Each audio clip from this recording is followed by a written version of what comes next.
रूस भारत के लिए हमेशा से रक्षा से जुड़ी चीजों का सबसे बड़ा साझेदार रहा है। रूस से भारत ने S-400 जैसे एडवांस एयर डिफेंस सिस्टम खरीदे। इसके अलावा सुखोई जैसे खतरनाक विमान भी भारत ने रूस से खरीदे।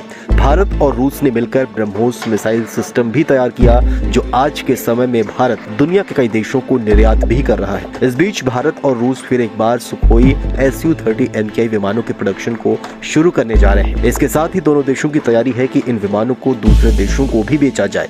एक मीडिया रिपोर्ट की माने तो भारत और रूस ने 272 Su-30 विमानों को खरीदने की एक डील साइन की थी। इनमें 222 को HAL ने ट्रांसफर ऑफ टेक्नोलॉजी के तहत भारत में जोड़ा था। 272 Su-30 विमानों में से 40 विमान ऐसे थे जो ब्रह्मोस मिसाइलों को ले जाने और उन्हें हवा में लॉन्च करने में सक्षम है। भारतीय वायुसेना ने 2020 में तमिलनाडु के तंजावुर एयरबेस पर अपने ब्रह्मोस से लैस स्क्वाड्रन टाइगर शार्क को तैनात किया, जिससे कि हिंद महासागर में भारत की ताकत बेहद मजबूत हुई। नए विमानों को वायुसेना में शामिल करने के साथ साथ भारत Su-30 MKI के पुराने विमानों को अपग्रेड भी कर रहा है, जिससे कि ये 2050 से 60 तक भारतीय वायुसेना में सेवा दे सके। सुखोई में सबसे बड़ा अपग्रेड 3 ब्रह्मोस मिसाइलों को जोड़ना है। इन विमानों के बड़े आकार की वजह से मौजूदा वक्त में थोड़ी दिक्कतें आ रही थी, लेकिन अब इसमें ब्रह्मोस जैसी मिसाइलों को जोड़े जाने से इसकी ताकत में बढ़ोतरी हुई है। मौजूदा वक्त में सुखोई विमान ही ऐसे विमान है जो घातक ब्रह्मोस मिसाइलों को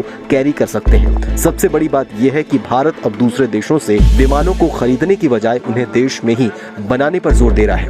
आपको बताएं तो ज्यादातर विमानों को टेक्नोलॉजी ट्रांसफर के माध्यम से HAL यानी हिंदुस्तान एरोनॉटिकल्स लिमिटेड के द्वारा बनाया जा रहा है। भारतीय वायुसेना इस वक्त तेजस मार्क 1A और मार्क 2 के प्रोडक्शन पर काम कर रहा है। तेजस विमान भारत के द्वारा बनाए गए स्वदेशी विमान है, जिसमें ज्यादातर भारतीय तकनीक का इस्तेमाल हुआ है। तेजस सिंगल इंजन वाले बेहद हल्के और बेहद तेजी से हमला करने वाले विमान है। माना जा रहा है कि पीएम मोदी के हालिया रूस दौरे के बाद भारत और रूस के बीच सैन्य और व्यापारिक साझेदारी भी और बढ़ सकती है।